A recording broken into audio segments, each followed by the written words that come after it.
He was calm, composed, and carried nothing but a book and a boarding pass. But to one woman at the gate, his skin and silence were enough to call security. Minutes later, a world-renowned UN legal advisor was in handcuffs, humiliated before takeoff. What the officers didn't know? He'd spent his life designing the laws they just broke. And now, they'd be judged by the man they tried to silence. Dear viewer, what you are about to witness is not just a story. It is a powerful testament to the quiet power and pursuit of justice in places most people ignore. If this is your first time here, I warmly invite you to share where you are watching in the comments below. And if stories like this move you, challenge you, or make you think, consider subscribing and clicking the bell icon. We share voices that deserve to be heard every day. Thank you for being here. Now, let's get into the story. It started with a delay. A 7:15 a.m. flight from London Heathrow to New York City had been pushed back by 45 minutes due to fog over the Atlantic. Nothing unusual. The departure hall at Terminal 5 remained calm, filled with the low hum of boarding calls and the clink of coffee cups. Among the sea of passengers, one man stood out, not because he made a scene, but because he didn't. Professor Aidan Baptiste, 64, stood in the business class queue, shoulders relaxed, reading a paperback with quiet intent. He was tall, sharply dressed in a navy wool trench coat and gray trousers, his salt and pepper beard trimmed, his demeanor distinguished, but modest. Aidan was used to airports, used to travel. He'd given over 200 lectures across 4 continents, most recently advising on counterterrorism ethics and international law at The Hague. But that morning, he was simply a passenger, calm, collected, anonymous, or so he believed. He held a slim leather carry-on and a black laptop bag slung across one shoulder. A crisp boarding pass peeked out from the inside pocket of his coat. His phone remained in his hand, untouched. He wasn't scrolling. He was rereading something. A court transcript from a war crime tribunal in Kyiv. He had underlined phrases in blue ink. His mind was elsewhere. But Heathrow, as it turned out, had other plans for him. At the opposite end of the terminal lounge, seated beside the large glass windows, Veronica Hall watched. Mid-50s, blonde, diamond studs. The kind of woman who knew every wine on the first-class menu and wasn't afraid to correct a flight attendant. Her husband, George, scrolled absently through his phone beside her. Veronica didn't look away from Aidan. Something about him, the stillness, the way he wasn't performing like the rest of the busy travelers, bothered her. She leaned in toward the gate attendant with practiced authority and whispered, "That man, the one in the long coat, something's wrong. He's been watching everyone. Too quiet, too calculated." The agent looked up, confused. "He's just in the business queue, ma'am. Cleared security like everyone else." "I travel enough to know what I feel," Veronica said. "Just report it, please, before it's too late." That was all it took. 2 officers stationed near Gate B16 received the radio call at 7:36 a.m. Suspicious passenger. Male. Mid-60s. Possibly casing the area. No visible threat. Yet. The words landed like gospel. Deputy Officer Luke Raleigh cracked his knuckles as he rose. Young. Confident. The kind of man who believed his badge made his instincts infallible. His partner, Officer Neil Watson, older and more withdrawn, followed quietly behind. They never asked for more details. They never reviewed the footage. They didn't know who he was. They didn't want to. Aiden had just stepped forward in line, passport and ID already in hand, when he noticed the shift behind him. Two officers, one on either side. His grip on the passport didn't tighten. His eyes didn't flicker. He simply turned and faced them, as if he'd been waiting for this moment his entire life. "Sir," Raleigh said, his voice clipped, "we need to speak with you." Aiden tilted his head slightly. "About?" "We've received a complaint," Watson added. "You're making other passengers uncomfortable." Aiden blinked once. "By standing here?" "We need to see your bag," Raleigh cut in. "Step out of line." Passengers nearby began to turn. Some subtly shifted their phones into recording position. One mother pulled her toddler closer, unsure of who the threat was supposed to be. Aiden slowly stepped aside, not out of fear, but out of calculation. His mind was already cataloging every detail. "My name is Professor Aiden Baptiste," he said calmly. "I'm a legal advisor to the UN Human Rights Council, and I've cleared every international checkpoint required. What exactly do you suspect me of?" "That's what we're here to find out," Raleigh replied, not answering the question. "Let's go." "Am I under arrest?" "No, sir, but your cooperation is required." "Then I'd like your badge numbers before we proceed." That was the moment, the shift, the quiet act of knowing one's rights spoken aloud in a public space. And it made Raleigh bristle. Power didn't like being questioned, especially by someone it thought it could control. "We're not going to do this here," Raleigh said, stepping into Aiden's personal space. "We can do this the easy way or the hard way." Aiden didn't move. There's only one lawful way. And just like that, the snap of cold metal echoed across the marble floor. Gasps rippled through the waiting area. Veronica sat back, satisfied. George, still scrolling, didn't look up. The gate agent's hand hovered over the desk phone, unsure if she should call someone, anyone, but it was too late. Aiden Baptiste, world-renowned legal scholar, was now in handcuffs. Not because of what he did, but because of how he looked. Because someone said, "He doesn't belong." Raleigh gripped his arm harder than necessary as he walked him through the terminal. Watson followed silently, jaw tight, eyes darting toward the growing crowd of onlookers. The man they had just detained hadn't raised his voice, hadn't resisted, hadn't even flinched. But what they didn't know, what they hadn't even thought to ask, was who he really was. And before the hour was over, they'd regret it more than they could imagine. The hallway to the airport security office felt colder than the rest of Heathrow. Not because of the air conditioning, but because of what it now represented. A corridor where dignity was stripped and silence was mistaken for guilt. Officer Luke Raleigh's grip on Aiden Baptiste's arm never loosened, not even slightly. There was no struggle. There never had been. But the cuffs stayed on. Aiden didn't speak as they passed the quiet glances of bystanders pretending not to stare. He didn't ask why this was happening, because he already knew. And yet, knowing didn't soften the weight of the moment. It sharpened it.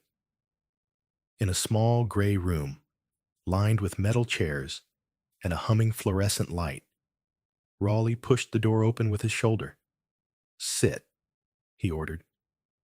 Aiden sat, slow, deliberate. The cuffs bit into his wrists as he adjusted in the chair. Officer Neil Watson stood near the corner, arms crossed, face tight with something between doubt and discomfort. The silence in the room wasn't empty. It pulsed, not with fear, but with truth. Unspoken, thick. "State your name," Raleigh barked, pulling a clipboard from the wall. "You have my identification," Aiden replied, voice even, clipped only by the restraint in his tone. "I asked for your name." Aiden Baptiste, professor, legal consultant to multiple human rights tribunals, most recently retained by the International Criminal Court in The Hague. Raleigh didn't look up. He scribbled something onto the page, muttered, "Possible alias," under his breath. But Watson's eyes flicked up at that and stayed there. Something shifted in his face. Recognition, perhaps. Or the realization that they hadn't done the most basic thing. Asked. "What exactly am I being detained for?" Aiden continued, the calmness in his tone a quiet rebuke. "We received a complaint. Suspicious behavior. You were seen watching people's bags," Raleigh said, reaching for a tablet. "We'll be reviewing footage shortly. Were you aware I had already cleared passport control and TSA with no flags?" "Doesn't matter," Raleigh said, waving him off. "That was before we received a report?" "A report based on whose assessment of suspicion?" "You're getting defensive, sir," Raleigh said, looking up now with narrowed eyes. "Makes you look guilty." "Guilty of what?" Aiden asked softly. "Of reading in silence?" Watson shifted again, his arms no longer crossed. His hands moved toward his vest, not for his weapon, but in a quiet, nervous fidget. Aiden saw it, noted it. In a courtroom, that would have been the first crack. In this room, it was proof of something festering under the surface. Uncertainty. Raleigh leaned in. "You want to keep playing semantics, Professor? Be my guest. But in this room, I ask the questions." "That," Aiden said, lifting his gaze with purpose, "is exactly the problem." It landed.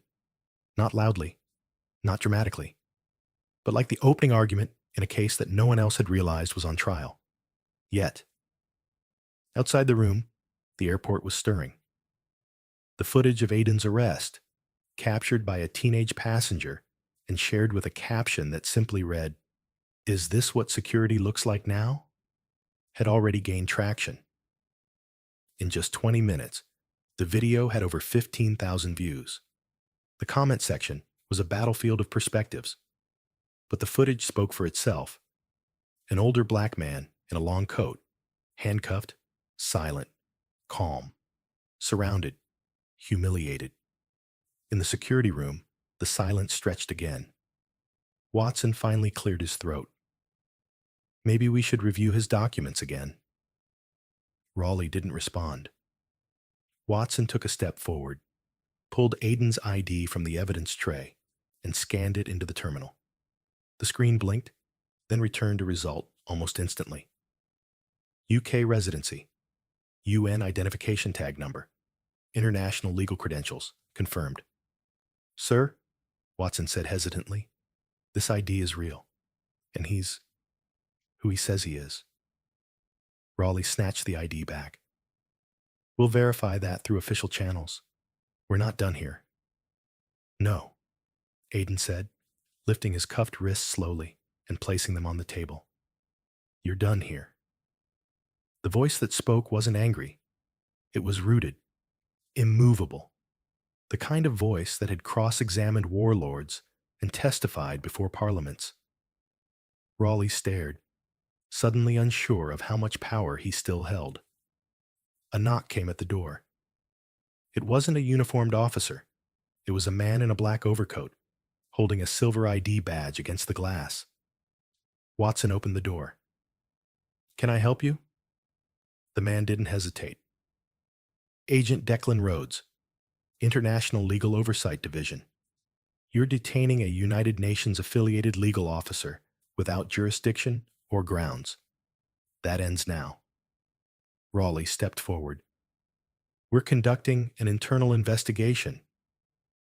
"You're conducting an unlawful detainment," Rhodes interrupted. "We've been contacted by the U.S. Consulate Interpol and the Hague's Emergency Oversight Desk. You're holding a man who trains judges on the Geneva Conventions. The room dropped to freezing silence. Rhodes turned toward Aiden. We've confirmed your identity and are prepared to escort you under international protocol. Do you require medical evaluation? I do not, Aiden said, but I do require documentation. Full report, badge numbers. And these, he lifted his wrists again, to be removed immediately. Watson stepped forward first. His hands trembled slightly as he removed the cuffs. I apologize, sir. Aiden looked him in the eye.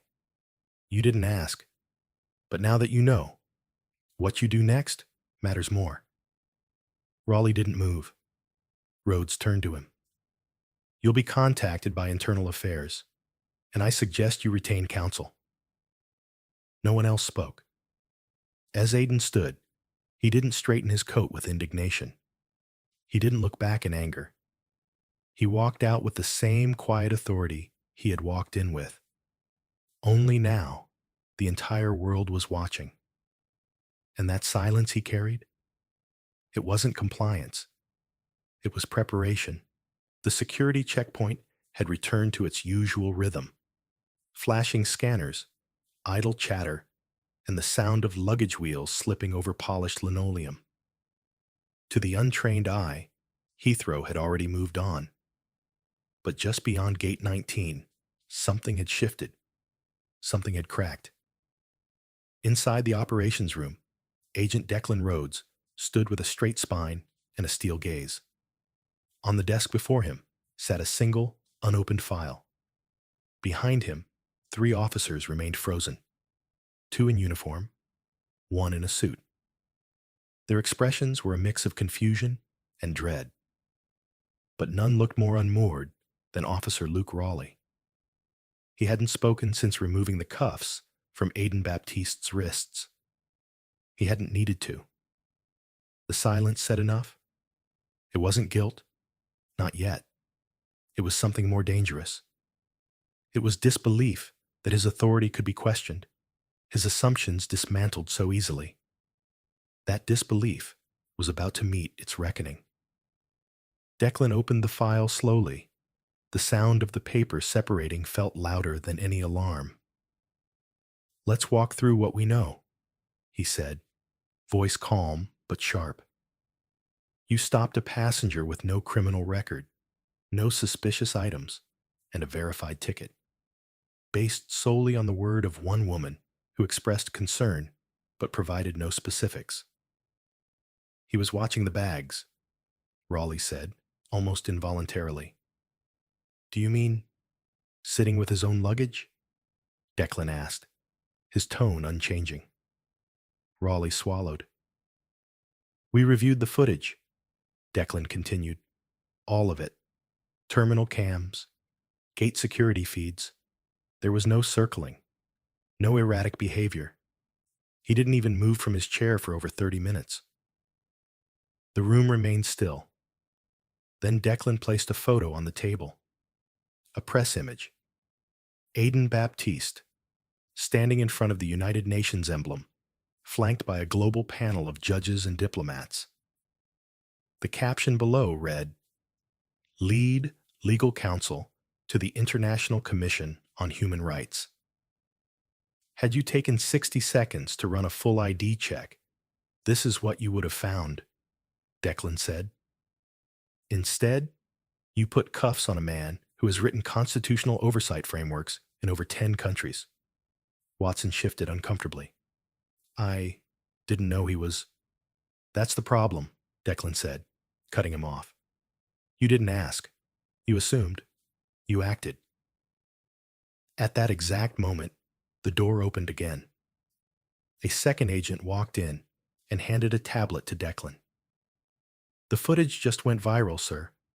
Over 500,000 views in the last hour. Major media outlets are already running the story. Declan turned the screen toward Raleigh and Watson. The thumbnail showed Aiden standing in his gray coat, flanked by security officers. He wasn't resisting. He wasn't yelling. He was just waiting. The headline read, Human Rights Expert wrongfully detained at Heathrow, captured on video. Outside the operations room, passengers who had recorded the arrest were now uploading clearer angles. Witnesses were tagging journalists. Aiden's name had started trending, but not just as a victim, as a warning. A line of accountability was drawing itself across the floor of that terminal, and people were paying attention. Back at the gate, Olivia Darnell, the woman who made the initial complaint, remained seated near the window.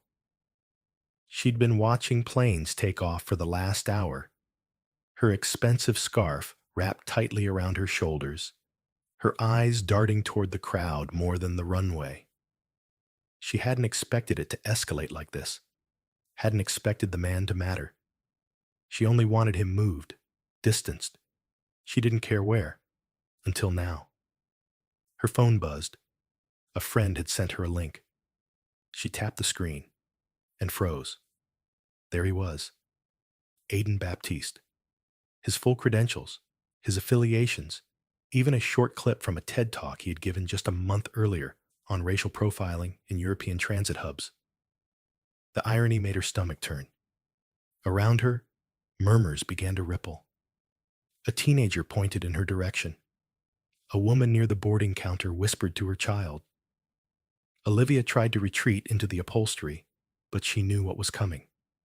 The eyes were turning, this time toward her. In the airport lounge above, a journalist had already begun drafting a story titled, "The Cost of a Whisper: How One Woman's Discomfort Sparked a Diplomatic Incident." The words weren't kind, nor were they inaccurate. Downstairs, Declan had turned to Aiden once again, this time in full view of staff and two newly arrived representatives from the airport's legal department. "Mr. Baptiste, do you wish to make a public statement?" Aiden stood slowly, his posture straight, his eyes clear. "Not yet," he said. "There's something more important than what I have to say." "And what's that, sir?" one of the legal reps asked. "That you listen," Aiden replied. "Not just to me, but to the fact that your system allowed this, enabled this. And unless that changes, this won't be the last time." The silence afterward was immediate, but not empty. It was agreement, resigned, acknowledging. And then Declan raised his voice just slightly. "For the record," he said, addressing the officers in the room, "this is Aiden Baptiste, legal advisor to the United Nations, professor of international law, and decorated recipient of the Global Human Rights Medal." Raleigh exhaled like he'd been punched. Watson sat down. Aiden turned and walked toward the exit. This time, no one reached for him. No one blocked his path. The cameras followed, not for spectacle, but for accountability. And as he stepped back into the light of the terminal, everything changed. It wasn't just a name anymore. It was a message. And it had been heard.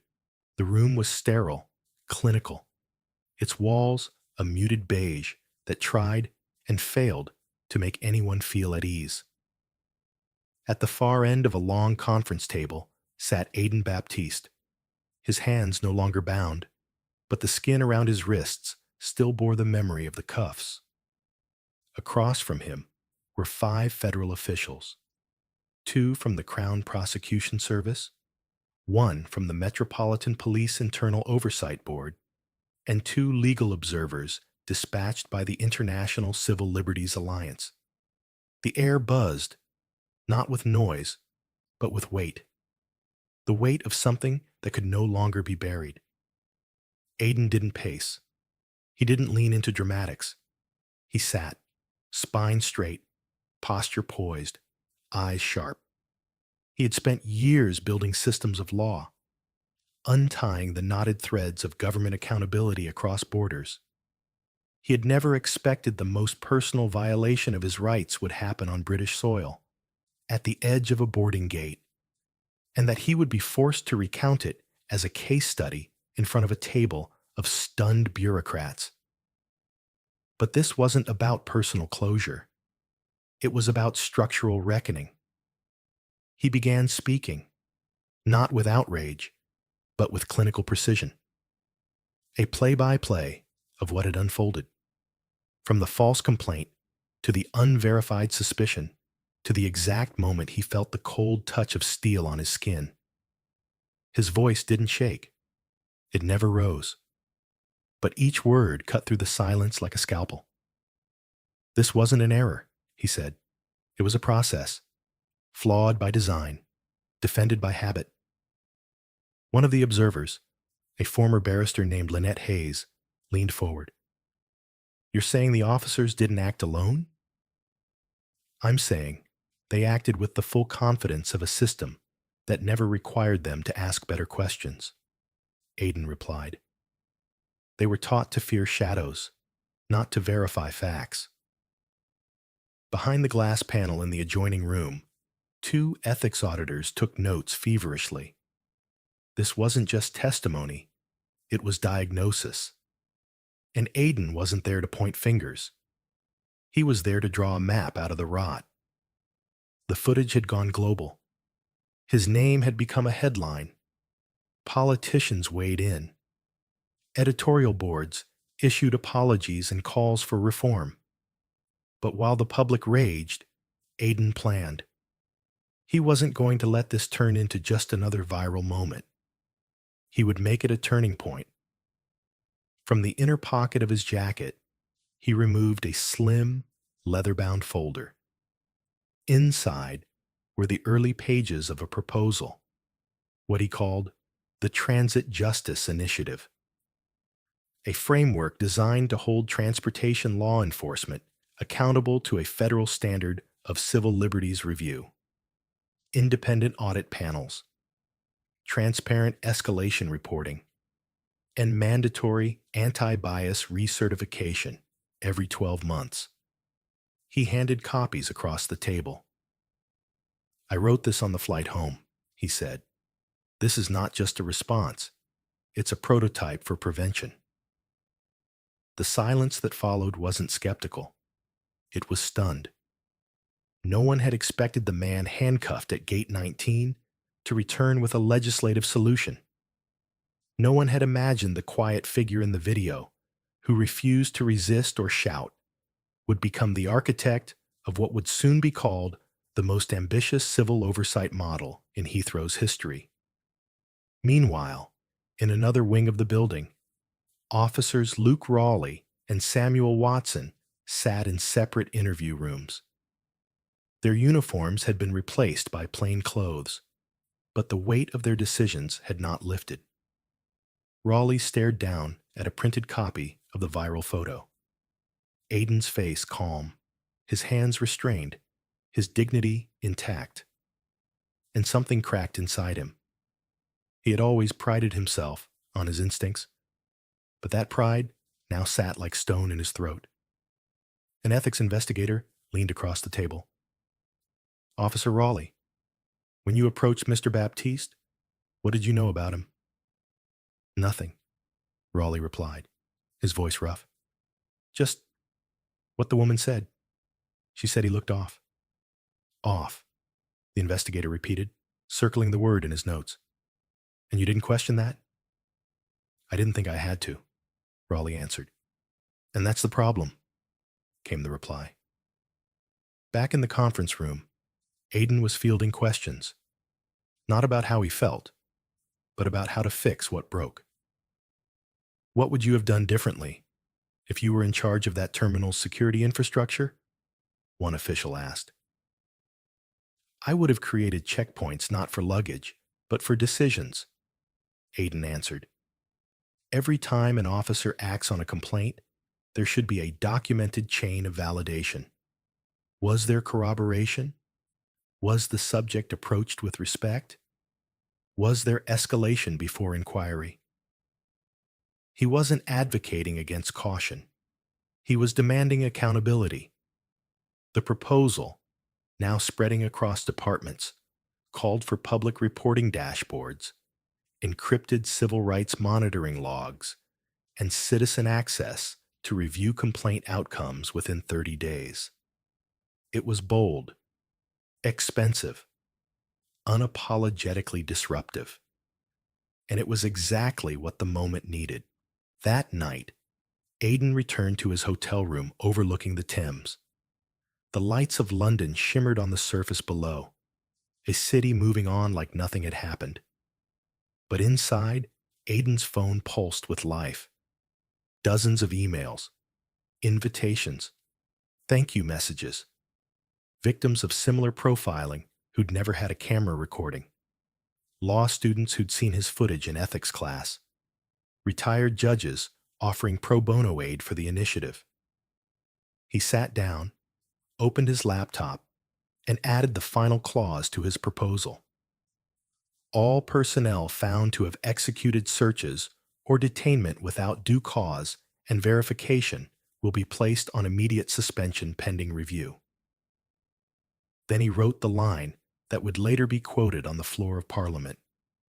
We cannot fix what we refuse to document. We cannot restore trust in silence.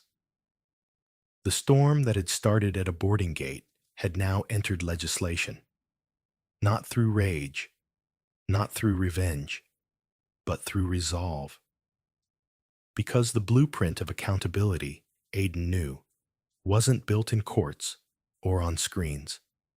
It started here, in quiet rooms, with uncomfortable truths and the courage to demand something better. And he was just getting started.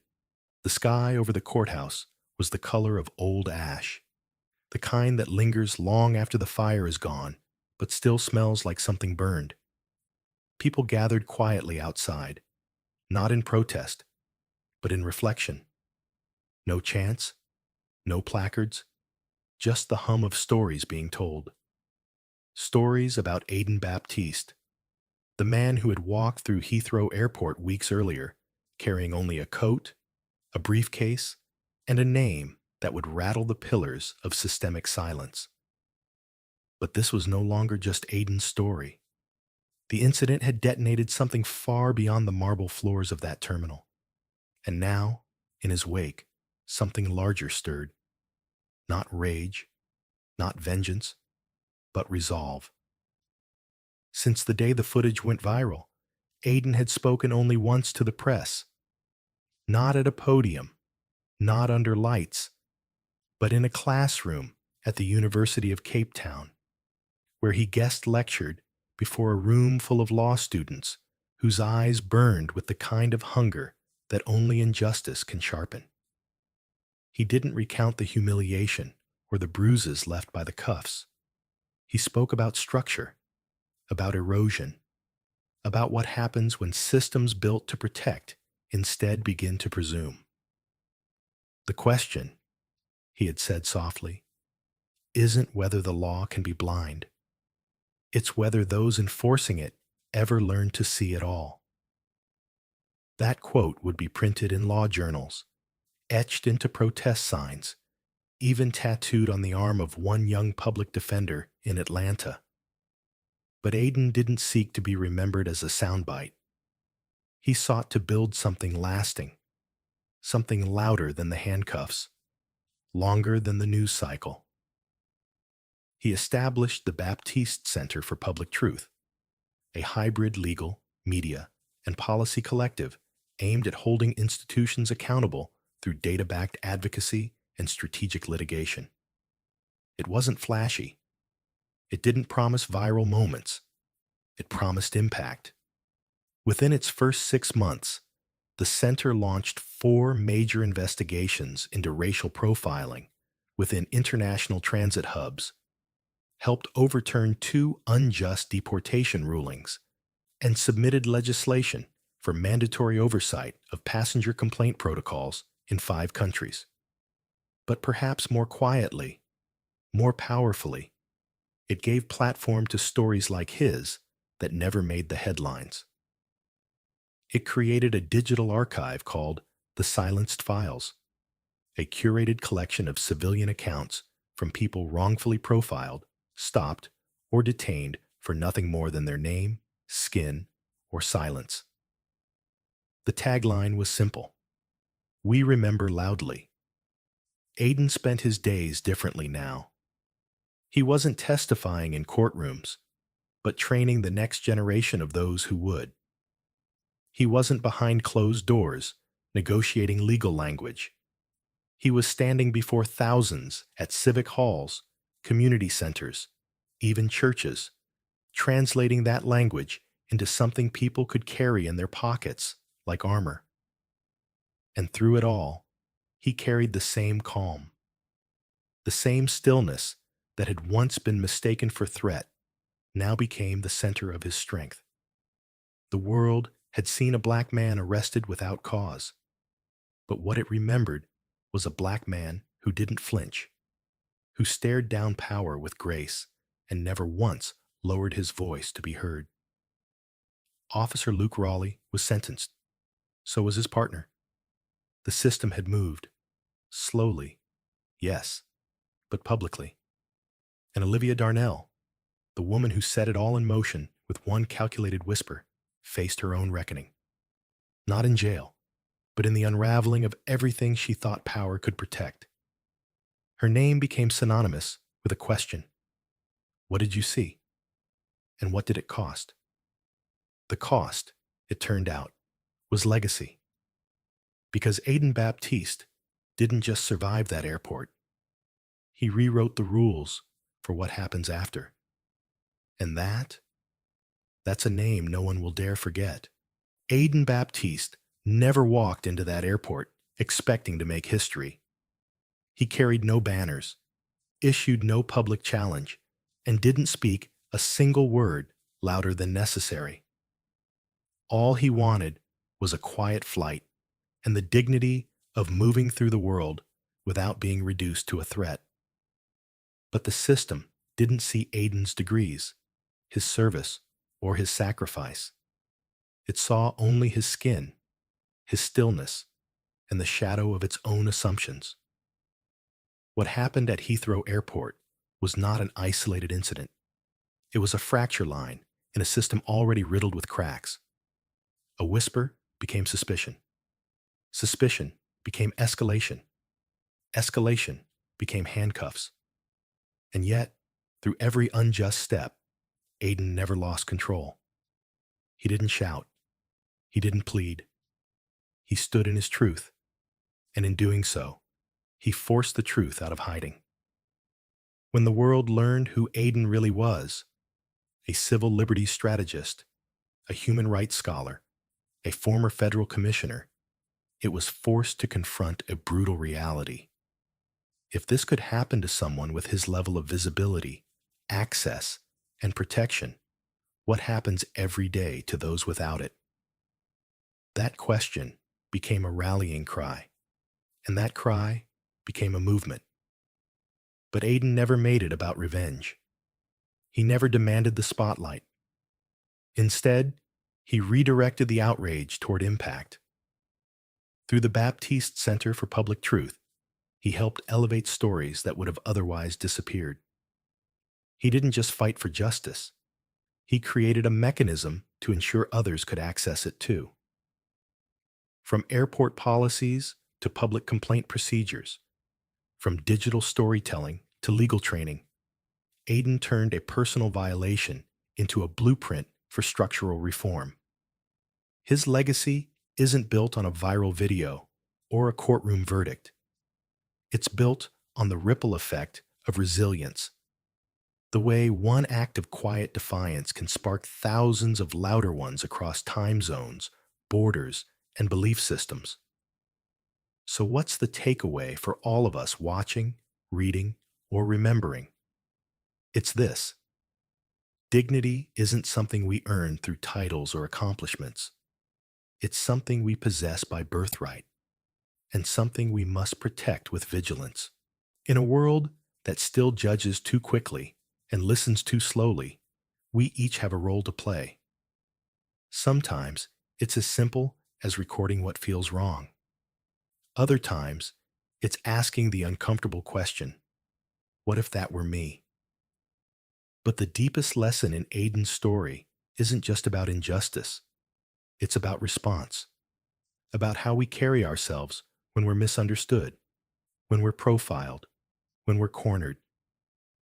Aiden showed us that you don't need to yell to be heard. You need to stand. Stand in your knowledge. Stand in your grace. Stand in the unshakable belief that silence doesn't mean surrender, and calm doesn't mean weak. Let his story be more than just a moment of outrage. Let it be a mirror, a map, and a mandate.